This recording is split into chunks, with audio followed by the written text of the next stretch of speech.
Prime reporters TV ન્યૂઝમાં આપનું સ્વાગત છે। ભરૂચમાં શ્રીમદ ભાગવત મહાપુરાણ કથાનો પ્રારંભ। શક્તિનાથ મહાદેવ મંદિરથી ભવ્ય પોથયાત્રા સાથે 7 દિવસીય કથાનો શુભારંભ। ભરૂચમાં શક્તિનાથ મહાદેવના મંદિર ખાતે આજથી 7 દિવસ સુધી યોજાનાર શ્રીમદ ભાગવત મહાપુરાણ કથા નિમિત્તે ભવ્ય પોથયાત્રા યોજાઈ, જેના દર્શન માત્રથી પવિત્ર થવાય તેવા પતિત પાવની માં નર્મદાના સાનિધ્યમાં ભરૂચ શહેરને આંગણે આજથી તારીખ 22 ફેબ્રુઆરી સુધી દરરોજ બપોરના 2 થી 5 કલાક સુધી શક્તિનાથ મહાદેવના મંદિર ખાતે શ્રી પ્રતીકભાઈ શાસ્ત્રીજીના શ્રીમુખે યોજાનાર શ્રીમદ ભાગવત મહાપુરાણની કથા નિમિત્તે ભવ્ય પોથયાત્રાનું આયોજન કરવામાં આવ્યું હતું, જેમાં શક્તિનાથ મહાદેવના મંદિરેથી કથા મંડપ સુધી ભવ્ય પોથયાત્રા કાઢવામાં આવી હતી, જેમાં ભગવાન શ્રી કૃષ્ણનું ભજન કીર્તન કરતા મોટી સંખ્યામાં કૃષ્ણ ભક્તો ઉત્સાહથી પોથયાત્રામાં જોડાયા હતા।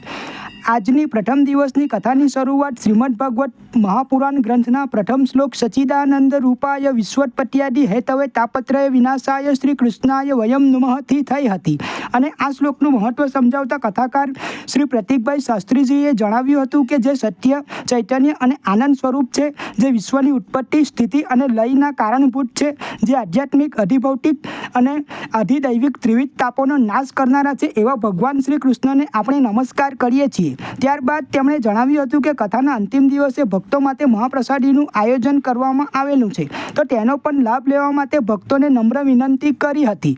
આજના પ્રથમ દિવસની કથામાં મોટી સંખ્યામાં કૃષ્ણ ભક્તોએ હાજર રહીને શ્રીમદ ભાગવત મહાપુરાણ ગ્રંથનું પૂજન, અર્ચન, દર્શન, ભજન કીર્તન, કથા શ્રવણ, આરતી, પ્રસાદી અને પ્રદક્ષિણાનો લાભ લઈને પોતાના જીવનને ધન્ય બનાવ્યું હતું।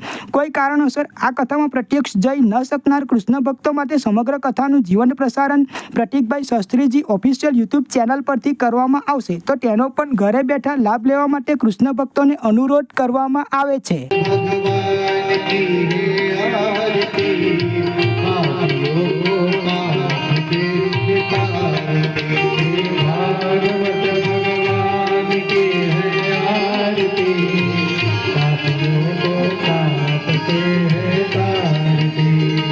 દીકરી હતી ને આ બધી જ ભગવાનની લીલા હતી અને સુખ બાળક ઉડતું ઉડતું જેવું આવ્યું એવા વ્યાસજીના પત્ની બગાસું ખાઈ રહ્યા હતા, એમના મુખમાં ઉતરી ગઈ।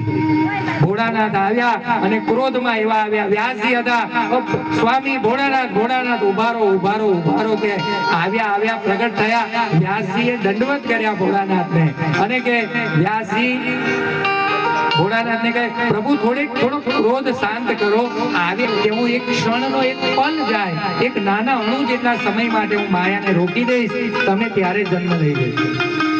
અને ભગવાને એટલા એક ક્ષણનો પણ નાના પલ માટે એ માયાને રોકીને ત્યારે સુખદેવજી મહારાજનો માતાના ગર્ભમાંથી જન્મ થયો। બોલો શ્રી સુખદેવજી મહારાજ કી જય।